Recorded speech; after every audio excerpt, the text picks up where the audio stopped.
50 বছর স্বাধীনতার 50 বছর ধরে যারা পুরো বাংলাদেশের রাস্তাই ঠিক করতে পারে নাই, তারা কত বড় দুর্নীতিবাজ চিন্তা করে নাই।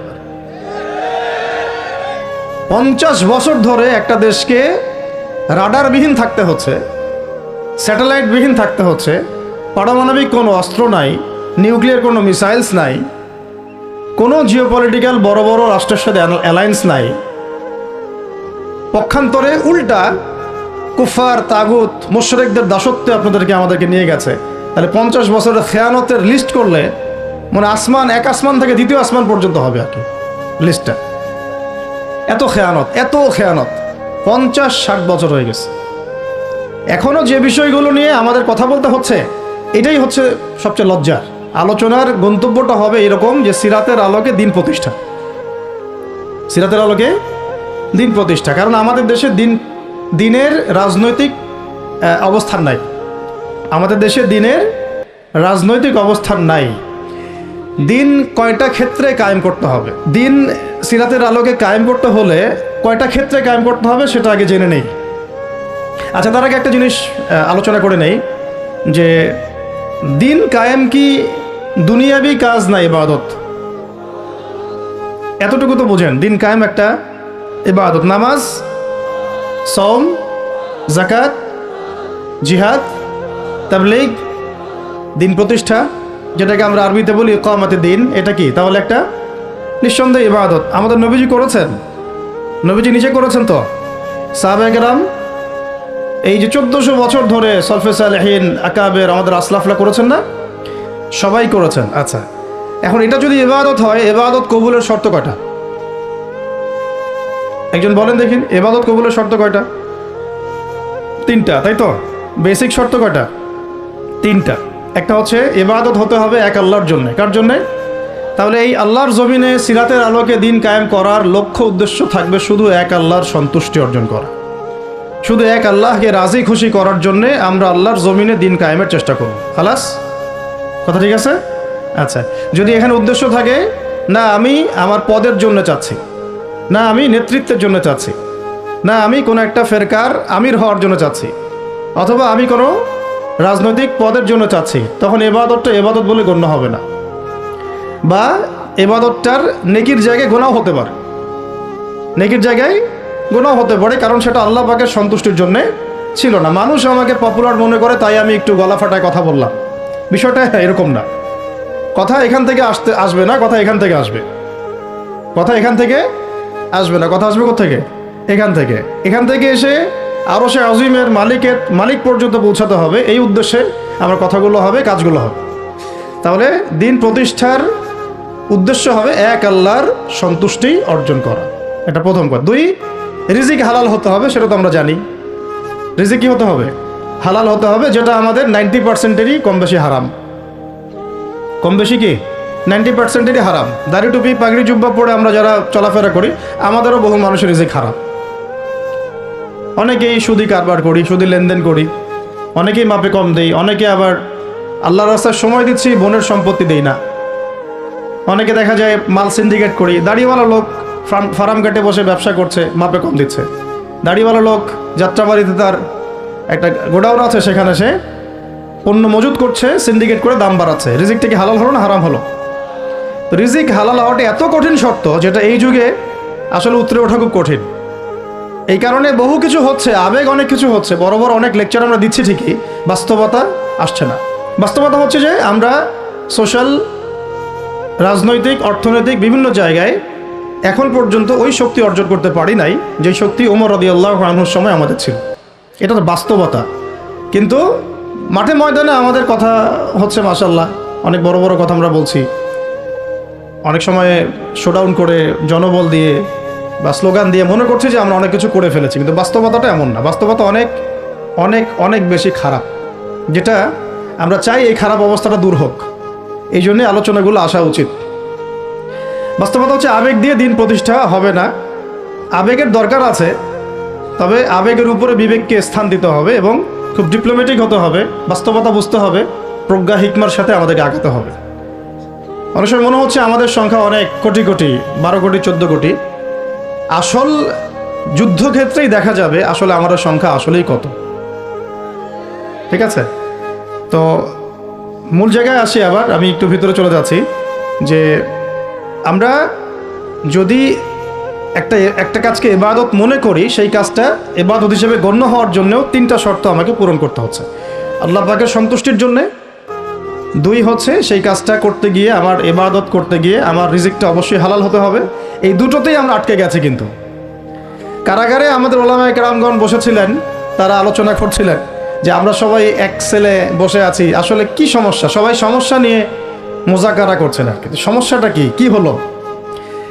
তো নাম বলতে চাচ্ছি না, আমাদের অনেক শ্রদ্ধেয় ওলামায়ে কেরাম তাদের অনেকেই বলেছিলেন যে মনে হয় ইখলাস ঠিক নাই, মনে হয় ইখলাস ঠিক নাই। হ্যাঁ, যদি ইখলাস ঠিক না থাকে কাজে বরকত আসবে না। ইখলাস কি? শুধু আল্লাহর জন্য করব, যাই করি শুধু আল্লাহর জন্য করব, মানুষকে দেখানোর জন্য না, জনপ্রিয়তা পাওয়ার জন্য না, মানুষের বাহবার জন্য না। এমনকি আমি যদি চাই বাংলাদেশে শরিয়া আইন কায়েম হোক, সেটা চাবো আল্লাহর জন্যে, আমি ক্ষমতায় গিয়ে কায়েম করবো এই জন্য না। এটা আল্লাহ পাক XYZ যে কাউকে দিয়ে করাইতে পারেন, সেটা আমি হইতে পারি, আপনি হইতে পারেন, যে কেউ হতে পারে। কিন্তু আমি চাচ্ছি শরিয়া আইন বাস্তবায়িত হোক। যদি আমি এভাবে চিন্তা করি যে না, আমাকে যেতে হবেই, আমি সেই কাজ করব, আমারই ক্ষমতা দরকার, তাহলে এটা হবে দুনিয়ার জন্য কাজ করা, আমি আমার ক্ষমতার জন্য করছি।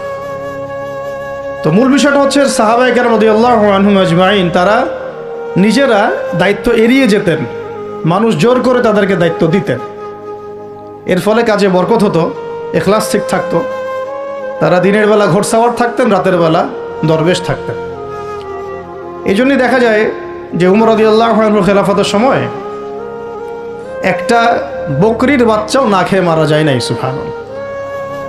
আর একটু আগে তো আপনাদেরকে একটা এক্সাম্পল দিলাম যে আপনাদের 3 বারে রাস্তাঘাটের কি অবস্থা।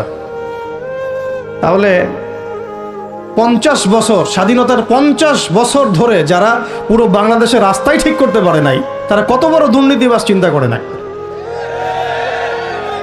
50 বছর ধরে একটা দেশকে রাডারবিহীন থাকতে হচ্ছে, স্যাটেলাইটবিহীন থাকতে হচ্ছে, পারমাণবিক কোনো অস্ত্র নাই, নিউক্লিয়ার কোনো মিসাইলস নাই, কোনো জিওপলিটিক্যাল বড় বড় রাষ্ট্রের সাথে অ্যালায়েন্স নাই।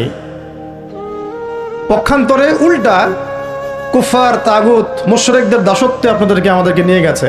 তাহলে 50 বছরের খেয়ানতের লিস্ট করলে মানে এক আসমান থেকে দ্বিতীয় আসমান পর্যন্ত হবে আর কি লিস্টটা। এত খেয়ানত 50-60 বছর হয়ে গেছে। এখনো যে বিষয়গুলো নিয়ে আমাদের কথা বলতে হচ্ছে, এটাই হচ্ছে সবচেয়ে লজ্জার। এই বিগত স্বাধীনতার 50 বছরে আমাদের এমন একটা জেনারেশন রেডিমেড পাওয়া উচিত ছিল, যাদের ঘরে ঘরে আলেম, ঘরে ঘরে হাফেজ।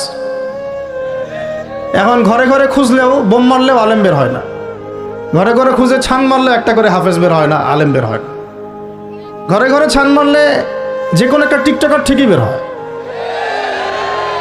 এই বাস্তবতা আর আমাদের স্বপ্নের মধ্যে আসমান জমির পার্থক্য আছে। এগুলো হাসির কোনো বিষয় না, এটা হচ্ছে বাস্তবতা। মানে পুরা প্রাইমারি স্কুল থেকে শুরু করে প্রাইমারি স্কুলের শিক্ষক, প্রাইমারি স্কুলের টিচার এবং স্টুডেন্ট, হাই স্কুলের টিচার, অনার্সের স্টুডেন্ট, অনার্সের টিচার, মাস্টার্সের স্টুডেন্ট, মাস্টার্সের টিচার, তারপরে যে BBA MBA, তারপরে যে আপনার প্রাইভেট ইউনিভার্সিটি ইত্যাদি ইত্যাদি, ইভেন BCS সেক্টর, শিক্ষা কমিশন, MP মন্ত্রী, পার্লামেন্ট, সবগুলোকে যদি একটা জায়গায় আপনি বসান, সবাইকে এই 15-16 কোটি মানুষকে একটা জায়গায় বসান, দেখবেন যে এদের 90% কোরআন তেলাওয়াতি করতে পারে না। 50 বছর হয়ে গেছে স্বাধীনতা। তাহলে কাদেরকে নিয়ে আপনি হিন্দুস্তানকে মোকাবেলা করতে চাচ্ছেন? কাদেরকে নিয়ে আপনি যে রামবাম, প্রগতিশীল এবং এই ইসকনকে মোকাবেলা করতে যাচ্ছেন? কাদেরকে নিয়ে? আবেগ দিয়ে তো হবে না। আর তাদের ব্যাপারটা তো এতই স্ট্রং, তারা তো এমনভাবে তাদের মানে আগ্রাসন লালন করছে যে ওরা যদি পারত, এখন পুরো বাংলাদেশটাকে ওদের মানচিত্রভুক্ত করে ফেলতো। ষড়যন্ত্র কিন্তু এই পর্যন্ত, মেজাজটা আমাদের দাসত্বের মধ্যে চলে আসছে। আমরা শত্রুর চোখে চোখ রেখে কথাই বলতে পারি না। শত্রুর চোখে চোখ রেখে কথা না বললে তো সে আমাকে দাম দিবে না। কই, সে তো চায়নার সাথে এসব ডিল করতে পারে না, সে তো ইভেন পাকিস্তানের সাথেও তো পারে না। পাকিস্তানে কি খুব মুসলিমদের ঐক্য আছে নাকি? না, নাই তো। ওর ইন্টারনাল অবস্থা তো আমাদের চেয়ে অনেক সময় খারাপ। কয়েকটা পারমাণবিক বোম আছে, এই কারণে তার দিকে তাকাতে পারে না। স্বাধীনতার 50 বছরে কয়টা মিসাইল তৈরি করলেন? একটাও তো তৈরি করার ফিকির করলেন না। তাহলে বিগত 50 বছরের ইতিহাস যদি আমরা ঘাঁটি, তাহলে দেখব যে যত রকমের মানব রচিত তন্ত্রমন্ত্র আছে, এই তথাকথিত গণতন্ত্রই বলেন, আর এই জাতীয়তাবাদের কথাই বলেন, আর এই তথাকথিত ধর্মনিরপেক্ষতাবাদ, আর এই কমিউনিজম যা আছে সব ফেল করেছে। পশ্চিমা সব মতবাদ এখানে এমনভাবে ফেল করেছে যেটা ইতিহাসে বিরল। তাহলে একটা মাত্র পথ আপনাদের সামনে এখন খোলা আছে, যেই পথ দিয়ে এই সমস্ত সমস্যার সলিউশন আনা সম্ভব।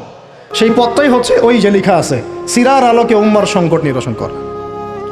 ওই সিরাতের আলোকে যদি উম্মার সংকট নিরসন করতে না পারি, আর কোনো রাস্তা আমাদের সামনে খোলা নাই। দিন কায়েমের শর্ত 3টা বলেছেন না? 3 নম্বর শর্তটাই হচ্ছে এটা যদি ইবাদত হয়, দিন কায়েম যদি একটা ইবাদত হয়ে থাকে, তাহলে সেই ইবাদত কবুল হবে শুধু একজন ব্যক্তির তরিকায়। কার তরিকায়? মুহাম্মদ রাসূলুল্লাহ সাল্লাল্লাহু আলাইহি ওয়াসাল্লামের তরিকায়। ইবাদত হতে হবে এক আল্লাহর জন্যে, হালাল রিজিক থাকতে হবে, এবং তরিকা হতে হবে কার? মুহাম্মদ রাসূলুল্লাহ সাল্লাল্লাহু আলাইহি ওয়াসাল্লাম। তো মুহাম্মদ সাল্লাল্লাহু আলাইহি ওয়াসাল্লামের তরিকাই হচ্ছে সিরাত, যেটার মধ্য দিয়ে আমরা দিন কায়েম করবো ইনশাআল্লাহ। আর কোনো রাস্তা খোলা নাই। যত তন্ত্রমন্ত্র নিয়ে আসো, যত তন্ত্রমন্ত্র, এখন তো 4টা-5টা আছে, আরও যদি নতুন কোনো তন্ত্রমন্ত্র নিয়ে আসে, তারপরেও এই জাতির মুক্তির কোনো পথ নাই সিরাত ছাড়া। এখন আমাদেরকে আগে সিরাত পড়তে হবে ভাই, সবাইকে আগে সিরাতটা পড়তে হবে। সিরাত পড়লে পরে আপনারা বুঝতে পারবেন যে ইনশাআল্লাহ তাআলা কোন পথে আমাদেরকে হাঁটতে হবে। এখানে টপিক অনেক ডিপ দেওয়া হয়েছে, অত ডিপে গেলে আমাদের সারা রাত চলে যাবে। আমি শুধু ভাষা কয়েকটা পয়েন্ট বলতেছি, একটু মনোযোগ দেন। নবী সাল্লাল্লাহু আলাইহি ওয়াসাল্লাম যখন থেকে কাজ শুরু করেছেন, কাজ বলতে আমি দাওয়াতের কাজ বোঝাচ্ছি, তখনকার সমাজটা কিন্তু আমাদের মতো এতটাও মানে কমফোর্টেবল ছিল না। একটা অমুসলিম রাষ্ট্রে তিনি দাওয়াতের কাজ শুরু করেছেন। মক্কা কি ছিল? একটা মুসলিম রাষ্ট্র না অমুসলিম রাষ্ট্র? অমুসলিম একটা রাষ্ট্রে তিনি অ্যাজ এ নবী তার দাওয়াতের কাজ শুরু করেছেন। সুবহানাল্লাহ।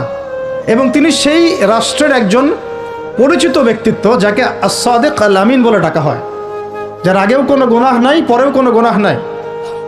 এমন একজন ব্যক্তিত্ব তিনি, যার আগেও কোনো গুনাহ নাই, পরেও কোনো গুনাহ নাই, এবং তিনি একটা অমুসলিম রাষ্ট্রে ওহী প্রাপ্ত হয়ে দাওয়াতের কাজ শুরু করলেন। আর আমরা তো মুসলিম রাষ্ট্রে বসে আছি, আমরা তো মক্কায় নাই। আমরা কি মক্কায় আছি? আমরা তো মক্কায় নাই।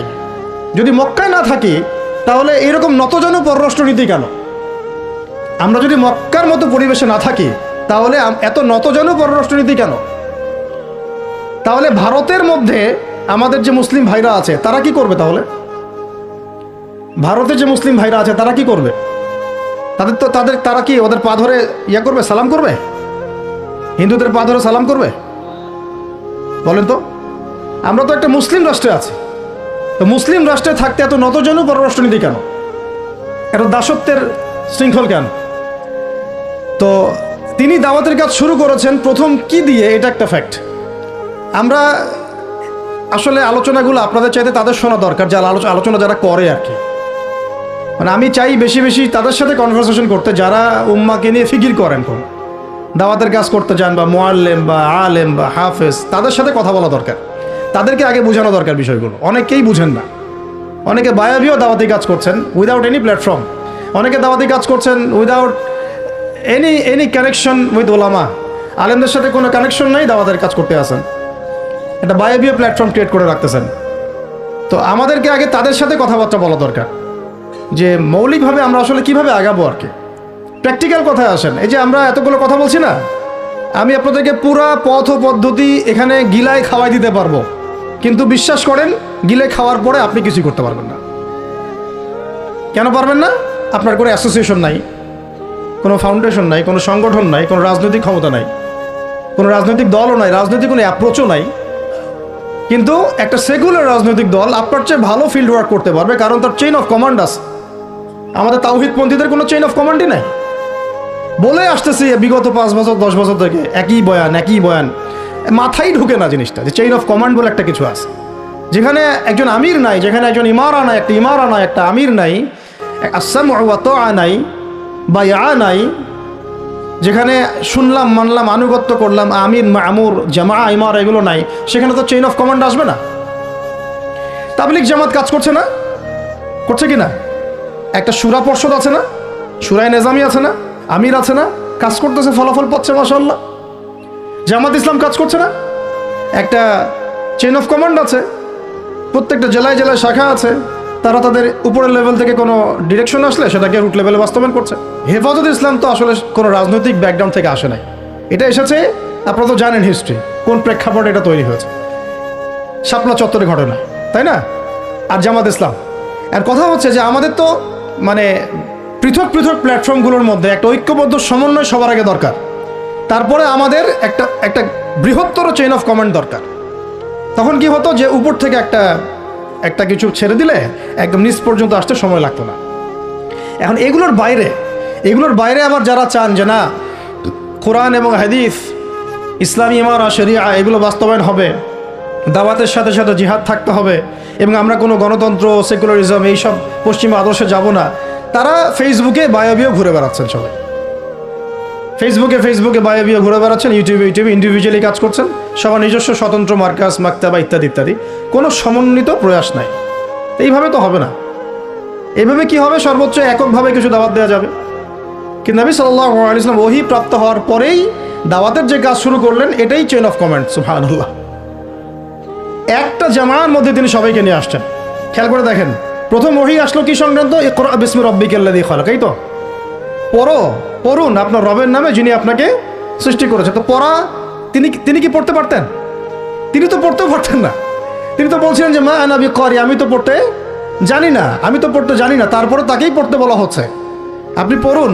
কারণ এই জ্ঞানতাত্ত্বিক রেভলিউশন ব্যতীত সমাজ সংস্কার সম্ভব না। এখন আমরা সমাজ সংস্কার সবাই করতে চাচ্ছি, কম বেশি সবার জায়গা থেকে, পড়াশোনা কেউ করতে চায় না। আল্লাহর কসম করে বলছি, যারা ইভেন দাওয়াতের কাজ করছে এইসব জায়গায় আমরা যারা দাঁড়ায় আছি না, তাদের অনেকেই ওলামায়ে কেরামের সাথে কোনো তাআল্লুকই নাই, কোনো সিলেবাস নাই, কোনো পড়াশোনা নাই, কোনো ক্রাইটেরিয়া নাই, কোনো অ্যারাবিক শেখার কোনো ফিকির নাই, কোরআন শেখার কোনো ফিকির নাই, তাফসির শেখার কোনো ফিকির নাই। আমি দাওয়াতের কাজ করতেছি, সুবহানাল্লাহ, মানুষ আমাকে সেলিব্রিটি মনে করে, দ্যাটস অল। এভাবে হয়? এভাবে কি দাওয়াতের কাজ হয়? অথচ নবী সাল্লাল্লাহু আলাইহি ওয়াসাল্লামকে আল্লাহ পাক পড়তে বলছেন। তাহলে প্রথম দরকার আমাদের জ্ঞানতাত্ত্বিক রেভলিউশন। যেটা বললাম যে বিগত 50 বছরে অলরেডি আমাদের ঘরে ঘরে একজন করে আলেম, একজন করে হাফেজ থাকা উচিত ছিল। এটা বিগত 50 বছরের শিক্ষা সিস্টেমটা এমনভাবে সাজানো হয়েছিল যেটা একটা ধর্মনিরপেক্ষ শিক্ষা সিস্টেম। এটা এই যে একটা ছেলে বসে আছে 30 বছর বয়স, ওর তো অধিকার ছিল যে সে এসএসসি, এইচএসসি, অনার্স মাস্টার্স লেভেলে এসে কোরআনের অর্থ করার যোগ্যতা সে অর্জন করবে। এটা তার রাইটস ছিল অ্যাজ এ মুসলিম কান্ট্রির একজন সিভিলিয়ান হিসাবে। তার রাইটস ছিল এটা, যে আমি একজন মুসলিম কান্ট্রির সিভিলিয়ান, আমার রাইটস আছে স্কুলে গিয়ে কোরআন শেখার, কলেজে গিয়ে কোরআনের তাফসীর শেখার, অনার্স লেভেলে গিয়ে হাদিস পড়তে শেখার, হাদিসের মুতাআলা করার। ইভেন সে মাস্টার্সের পরে ইফতা দেওয়ার মতো যোগ্যতা অর্জন করতে পারতো যদি শিক্ষা সিস্টেমটার মধ্যে সমন্বয় থাকতো। কিচ্ছু করা হয় না এইসব লেভেলে। 50 বছর ধরে এই জাতিকে শিক্ষার অন্ধকারে রাখা হয়েছে। কওমি মাদ্রাসাগুলো যদি না থাকতো, এই দেশ থেকে ইসলামকে মিটাই ফেলে দিত এরা। এটা বাস্তবতা। কথা হচ্ছে, একজন জেনারেল শিক্ষিত ছেলে যে এদেশের মুসলিম নাগরিক, তার রাইটস আছে প্রাইমারি স্কুলে সে কোরআন তেলাওয়াত করা শিখতে পারে নাই। কেন পারে নাই? পিতা মাতাও তো মাশাআল্লাহ সুবহানাল্লাহ সেই কোয়ালিটির। ছেলে 10 বছরে কিছু শিখুক না শিখুক, বাংলা ইংরেজি অঙ্ক তাকে শিখতে হবে। কোরআন হাদিস এগুলো তো কোনো বিষয়, এগুলো কোনো বিষয় হলো? আপনাদের কাছে আল্লাহর কসম এগুলো দামি নাই। ওই একদিন দুদিন ওয়াজ মাহফিলে আইসা আবেগ দেখান। কোরআন হাদিসের প্রতি যদি মহব্বত থাকতো, ছেলেকে তো আলেম বানাইতেন আপনি, ছেলেকে তো আপনি একজন হাফেজ বানাইতেন কমপক্ষে। আপনি তো ছেলেকে এমনভাবে গড়ে তুলেছেন আপনার জানাজাই পড়তে পারবে না। সেদিন আমরা টাঙ্গাইলে একজনের জানাজা পড়তে গেছি, এক পরিচিত ভাইয়ের আম্মা মারা গিয়েছেন। তো ওই দিন গিয়ে একটা আক্কেল হলো, শিক্ষা হলো যে যদি আপনি ছেলে মেয়েকে যদি আলেম না বানিয়ে যান, ছেলেকে যদি আলেম না বানিয়ে যান, সঠিক জানাজাটাও মনে হয় ভাগ্যে জুটবে না। হ্যাঁ, একটা মুনাসিব জানাজাও ভাগ্যে জুটবে না। তো আমাদের এই স্কুল কলেজ পড়ুয়া ছেলে মেয়েদের রাইটস ছিল এগুলো শিখতে পারে নাই। অনার্সে পড়ে তার বয়স কত? 20 থেকে 25 বছর। 25 বছরে সে 25টা সূরা জানে না, 25টা সূরার নামই জানে না, 25টা সূরার নাম বলতে পারেন। কোরআন বিধান কায়েম করতে আসছেন আপনি, সুবহানাল্লাহ, 25টা হাদিস বলতে পারেন না। 25 জন নবীর নামও বলতে পারে না। ইভেন আমাদের নবী সাল্লাল্লাহু আলাইহি ওয়াসাল্লামের সিরাতের জীবনীটা, পাতলা কিতাবটাও সে কখনো জীবনে পড়ে দেখে নাই। এই অবস্থা মাস্টার্সেও বিসিএসও সব জায়গায় একই চলছে। বিসিএসের যে ভাইবা হয় সেখানে কি ইসলাম ধরা হয়? বিসিএসের ভাইবা যখন হয় তখন তাকে কোরআন তেলাওয়াত জিজ্ঞাসা করা হয়? তাহলে আপনি কোরআন তেলাওয়াত করতে পারেন না, রাষ্ট্র চালাবেন কীভাবে? কোরআনের সাথে কোনো তাল্লুক নাই। তার মানে আপনাদের কনসেপ্ট হচ্ছে রাষ্ট্র আলাদা, কোরআন আলাদা, মানে রাষ্ট্র চালাতে কোরআন লাগে না। আপনার কনসেপ্ট এটাই। হ্যাঁ, না হলে তো কোরআনটা আপনি আনতেন সিলেবাসে, তাফসির আনতেন, হাদিস আনতেন, সিরাত আনতেন। আপনার কনসেপ্ট হচ্ছে রাষ্ট্র আলাদা, কোরআন আলাদা, হাদিস আলাদা, এগুলো পড়াশোনা আলাদা, ব্যাংকিং সিস্টেম, ইকোনমিক্স আলাদা, ইসলাম আলাদা, তাই না? রাজনীতি আলাদা, ইসলাম আলাদা, তারপরে সংস্কৃতি আলাদা, ইসলাম আলাদা, শিক্ষানীতি আলাদা, ইসলাম আলাদা। এই কনসেপ্ট হচ্ছে এদেশের 90% মানুষের কনসেপ্ট। এরা সবাই শিরকের মধ্যে আছে, আল্লাহর কসম করে বলতেছে, এরা সবাই শিরকের মধ্যে আছে। এরা সবাই ধর্মনিরপেক্ষ, সেকুলার। এই বাদ দিয়ে আমরা যারা দাড়ি টুপিওয়ালা কিছু মানুষ আছি, আমরা একটু মৌলবাদী চিন্তা করি আর কি। আমরা চিন্তা করি যে ইসলাম ব্যক্তিগত জীবনেও থাকবে, সংস্কৃতির মধ্যেও থাকবে, শিক্ষানীতিতেও থাকতে হবে, অর্থনীতিতেও থাকতে হবে, ইভেন রাজনীতির মধ্যেও থাকতে হবে। এই কনসেপ্টে না আসলে এখনো মুসলমান হনই নাই। এই কনসেপ্টে না আসা মানে এখন পর্যন্ত কালিমা লা ইলাহা ইল্লাল্লাহ এটা বুঝেনই নাই আপনি, মুখে পড়েছেন, দ্যাটস অল। এই কারণেই তো লা ইলাহা ইল্লাল্লাহ পড়ার পরেও মোদির পা চাটান বসে বসে। এই কারণেই, কারণ ওই লা ইলাহা ইল্লাল্লাহ তো আপনাকে ওটা শিখাই নাই যে আপনি এক আল্লাহর সার্বভৌমত্বের স্বীকৃতি দেন নাই। এই হলো সমস্যাগুলো। তো সমস্যার গোড়ায় অনেক কথা আছে। এখন নবী সাল্লাল্লাহু আলাইহি ওয়াসাল্লাম কিন্তু দাওয়াতের কাজটা, এই যে সিরাতের আলোকে যেটা বলছেন, সমাজ সংস্কার এবং দিন প্রতিষ্ঠা এবং সমকালীন সব সংকট দূর করা, এটা শুরু করতে হবে জ্ঞানতাত্ত্বিক রেভলিউশন থেকে। পড়াশোনা করা শুরু করে দেন, আদারওয়াইজ আপনাদের সামনে ধ্বংস ছাড়া কিচ্ছু বাকি নেই। কি পড়াশোনা করবেন? অবশ্যই ইসলামিক কারিকুলাম থাকতে হবে। এরপরে আপনি জেনারেল লাইনের পড়াশোনা করেন, কোনো সমস্যা নেই। আর এই পড়াশোনা একা একা করা যাবে না, ওস্তাদের সহবত লাগবে, ওলামায়ে কেরামের সহবত লাগবে।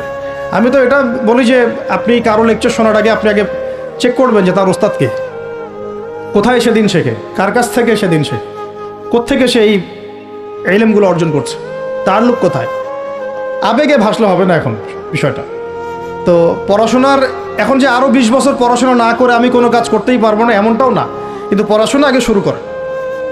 এখন আপনার কাজ পড়াশোনা শুরু করা, ইকরা বিসমি রাব্বিকাল্লাযী খালাকের হক আদায় করা এবং ওস্তাদের সহবতে থাকা। যেমন জেনারেল লাইনে পড়েছেন 20 বছর, একা একা কি পড়েছেন? না, প্রতিষ্ঠানে গিয়েছেন, ডেইলি ক্লাস করেছেন, টিচারের সহবতে ছিলেন, বেতন দিয়েছেন, ব্যাসে থেকেছেন, তারপরে আরও কি করেছেন? বাবার জমি বিক্রি করে দিয়েছেন, বাবা মায়ের জমি বিক্রি করে। সেম অন্ততপক্ষে এতটুকু যতটুকু আপনি জেনারেল লাইনের জন্য করেছেন, জেনারেল লাইনে যদি যতটুকু করেছেন, ত্যাগ, শ্রম, মেধা খরচ, কষ্ট স্বীকার করা, এর যদি অর্ধেকও যদি দিন শিক্ষার জন্য করতে না পারেন, আপনি নিজেও মুনাফেক। আমরা নিজেরাও মুনাফেক তখন। বেশক আমাদের মধ্যে নেফাকি আছে, সুবহানাল্লাহ। আপনি একটা ডিগ্রির জন্য একেবারে 20 বছর ঢালতে পারেন, 20 কোটি টাকা ঢালতে পারেন, বাপের জমি বিক্রি করতে পারেন, মেসে থাকতে পারেন, ঢাকা বিশ্ববিদ্যালয়ের সেই লাইফ লিড করতে পারেন, এক বিছানায় 2 জন থাকি, ফ্লোরের মধ্যে ফ্লোরিং করে থাকা, হ্যাঁ, হাজার হাজার লাখ লাখ টাকা খরচ করা, কষ্ট করে সকালে ওঠা, রাত জাগা, পড়া, পরীক্ষা দেওয়া, অ্যাসাইনমেন্ট, কত কি। আমি তো জানি এগুলো, আপনারা তো অনেকে না জানেন, আমি তো জানি, আমরা তো ইউনিভার্সিটিতে পড়ছি। তো এই পরিশ্রমগুলো আপনি করছেন অনলি ফর একটা সার্টিফিকেট আর একটা চাকরির জন্যে, আর এর 10% কেন 5% আপনি করতে চান না দিনী শিক্ষার জন্যে। তো আমি মুনাফেক না হলে এই পৃথিবীতে আর মুনাফেক কে আছে? তো এই মুনাফেকদেরকে দিয়ে আপনি দিন কায়েম করবেন নাকি? শোনেন, আবেগ দিয়ে বিপ্লব হয়। আবেগ দিয়ে কি হয়? আবেগ দিয়ে বিপ্লব হতে পারে, আবেগ দিয়ে শরিয়া খিলাফা কায়েম হয় না। আবেগই হয়ে একটা বিপ্লব হতে পারে, কিন্তু আবেগ দিয়ে শুধু আবেগ দিয়ে শরিয়া খিলাফা কায়েম হবে না। শরিয়া খিলাফা কায়েম হয়েছে কাদের হাতে? সাহাবীদের হাতে। কাদের হাতে? আমাদের জিন্দেগি যখন সাহাবীওয়ালা হবে তখন শরিয়া কায়েম হবে। পড়াশোনা করে না, সাহাবীওয়ালা জিন্দেগি কিভাবে যাপন করবে? ওলামায়ে কেরামের সাথে তাআল্লুক নাই, সাহাবীওয়ালা জীবন কিভাবে যাপন করবে? নামাজের ঠিক নাই, সাহাবীওয়ালা জীবন হইল কিভাবে? কোরআন তেলাওয়াত করতে পারেন না, সাহাবীওয়ালা জীবন হইল? দিনের জন্য আমর বিল মারুফ নাহি আনিল মুনকারের কাজ নাই, ওই যোগ্যতাও নাই, তাহলে সাহাবীওয়ালা জীবন হইল কি? চেহারা স্রোতের মধ্যে ইসলাম নাই, সুন্নতের প্রতি পাবন্দি নাই। সাহাবিওয়ালা জিন্দিগি হলো কি? সাহাবিদের হাতে বদর যুদ্ধ হয়েছে, জয়লাভ করেছে। উহুদ প্রায় জিতেইছে, এটা জিতেই বলা যায়। সাময়িক বিপর্যয় হয়েছে। খন্দক, খায়বার, মোতায়ার মুখ কাঁপিয়ে দিয়েছে কারা? সাহাবিরা। তো সাহাবিওয়ালা ইমান, সাহাবিওয়ালা আমল, সাহাবিওয়ালা আখলাক, সাহাবিওয়ালা মেহনত হলে পরে বাংলার মাটিতে দিন কায়েম হবে ইনশাআল্লাহ। না হওয়া পর্যন্ত এই লাভঝাপ করতে থাকা, আজকে এই বিষয় কালকে ওই বিষয়, আজকে এই ইস্যু কালকে এই ইস্যু, এগুলোই চলতে থাকবে। আমরা এটা চাই না। আমরা চাই এখন যেহেতু দাওয়াতের একটা সুবর্ণ সুযোগ আমাদের সামনে এসেছে, এখন যেহেতু আল্লাহ পাক, এটা আল্লাহ পাকের রহমত, এখানে সবাই ক্রেডিট নেওয়ার প্রতিযোগিতায় লিপ্ত আছে। আমার ক্রেডিটে হয়েছে, আমি এই করেছি, আমি সেই করেছি। এখন তো এমন দেখা যাচ্ছে যে ওই সময় কিছু বলেও নাই, সেও এসে এখন প্রধান উপদেষ্টার পাশ আটতেছে বসে বসে। কি সুবহানাল্লাহ! মানে রক্ত দিল এক ভাই, মানে বছরের পর বছর কারাগারে পচে মরল একদল, বছরের পর বছর, দিনের পর দিন, মাসের পর মাস আয়না ঘরে ধুকে ধুকে মরল আর একদল। ঠিক আছে, বললাম তখন থেকে বের হলে কেউ সুস্থ থাকে না। বছরের পর বছর মামলা মোকদ্দমা হচ্ছে একদল, এক একজনের ঘাড়ে তিনটা, চারটা, পাঁচটা, 10টা, 20টা করে মামলা। হ্যাঁ, তারপরে বছরের পর বছর এই ফ্যাসিজমের বিরুদ্ধে দাঁড়ানোর কারণে দেশ থেকে বিতাড়িত হয়েছে একদল, হয় নাই? শাপলা চত্বরে রক্ত দিয়েছে আর একদল। তারপরে এই ছাত্র ভাইদের হাজার হাজার পঙ্গু হয়ে পড়ে আছে বিভিন্ন জায়গায় আর একদল, আর শত শত মানুষ রাস্তায় প্রাণ দিল আর একদল, আর উড়ে এসে জুড়ে ক্ষমতায় বসলো আর একদল। সার্কাস চলতেছে। শুরুটা করবেন একবার ইখলাস ঠিক রাখা, দিন কায়েম করবো সিরাতের পদ্ধতিতে। অন্য কোনো পদ্ধতি আছে? আব্রাহাম লিঙ্কনের পদ্ধতি চলবে? কার্ল মার্কসের পদ্ধতি চলবে? ওই চীনের মাও সেতুংয়ের পদ্ধতি চলবে? ওই ইতালির মুসোলিনির পদ্ধতি চলবে? কার পদ্ধতিতে দিন কায়েম করব? একমাত্র মুহাম্মদ রাসূলুল্লাহ সাল্লাল্লাহু আলাইহি ওয়াসাল্লামের শেখানো সিরাতের সুন্নতেই আগাতে হবে। এখন আগাতে গিয়ে প্রথম কাজ আপনার আমার কি? ইখলাস ঠিক রাখা, রিজিক হালাল করা, নবীর তরিকা ফলো করা, তারপরে দিনের ইলম অর্জন করা। একা একা ইলম অর্জন করবেন? ওলামায়ে কেরাম খুঁজে বের করবেন। ওলামায়ে কেরাম সব জায়গাতেই আছে, আলহামদুলিল্লাহ, এটা আমাদের সৌভাগ্য। আর আপনি দেখবেন যে কারা নিজেদেরকে জাহির করে না, মুহাক্কিক ওলামায়ে কেরাম নিজেকে জাহির করেন না।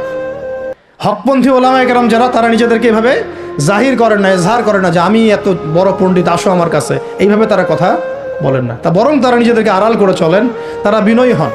এবং আপনারা দেখবেন না যে আহলে ফেসবুক ওয়াল জামায়াতের মধ্যে কার পপুলারিটি বেশি, এইটা দেখতে যাবেন না। আপনারা দেখতে যাবেন বড় বড় ওলামায়ে কেরাম কার পিছনে ছোটে। মুহাক্কিক আলেম খুঁজবেন কিভাবে? আপনি দেখবেন না যে অমুক ভাই তমুক ভাই, আমাদের এই ভাইরা কার পিছনে ছোটে, বরং আপনি দেখবেন যে হ্যাঁ, বড় বড় ওলামায়ে কেরামগণ কার পিছনে ছোটেন, এবং সেই মূল উৎস থেকে জ্ঞান অর্জন করার চেষ্টা করবেন ইনশাআল্লাহ। তৌফিক দান করেন, আমিন। এটা ছাড়া আপনারা জ্ঞান অর্জন হবে না, এবং জ্ঞানের সাথে যে আদব, সেটাও শিখতে পারবেন না। আদবের সাথে তাআল্লুক হচ্ছে তাসাউফের, সেটাও শিখতে পারবেন না। এবং এই তাসকিয়া অর্জন হবে না। আল্লাহ পাক আমাদেরকে তাসকিয়া অর্জন করার তৌফিক দান করেন। ইলম শিখবো, তারপরে কাজ হচ্ছে আমাদের আমল বাড়িয়ে দেওয়া। আল্লাহ নবী সাল্লাল্লাহু আলাইহি ওয়াসাল্লাম সাহাবায়ে কেরামকে শুধু জ্ঞান শিখতেন নাকি আমলও করতেন? সবচেয়ে বেশি পরহেজগার ব্যক্তি কে এই উম্মতের মধ্যে? বলেন। আমাদের নবী সাল্লাল্লাহু আলাইহি ওয়াসাল্লাম। হ্যাঁ, তিনি তো অবশ্যই। তারপরে আবু বকর রাদিয়াল্লাহু আনহু, ওমর ইবনুল খাত্তাব, আলী ইবনে আবি তালেব, উসমান বিন আফফান রাদিয়াল্লাহু আনহু আজমাইন, প্রত্যেক সাহাবী। তো সাহাবীদের আমল একটু দেখেন, সারাদিন রাত তারা কেমন কি করতেন, কিভাবে কাটাতেন। আমরা আমাদের দিনের একটা বড় অংশ অপচয় করি, নষ্ট করি। তারা সময় নষ্ট করতেন না, বরং তারা প্রত্যেকটা সময়কে কাজে লাগাতেন। প্রত্যেক দিন একদিন ওই হাদিসটা আপনারা তো জানেন, একদিন নবী সাল্লাল্লাহু আলাইহি ওয়াসাল্লাম বললেন, আজকে জামাতের সাথে নামাজগুলো পড়েছে কে? আবু বকর রাদিয়াল্লাহু আনহু হাত তুললেন, আমি পড়েছি। আজকে সদকা করেছে কে? আমি। আজকে সওম রেখেছে কে? আমি। আজকে জানাজায় শরীক হয়েছে কে? আমি।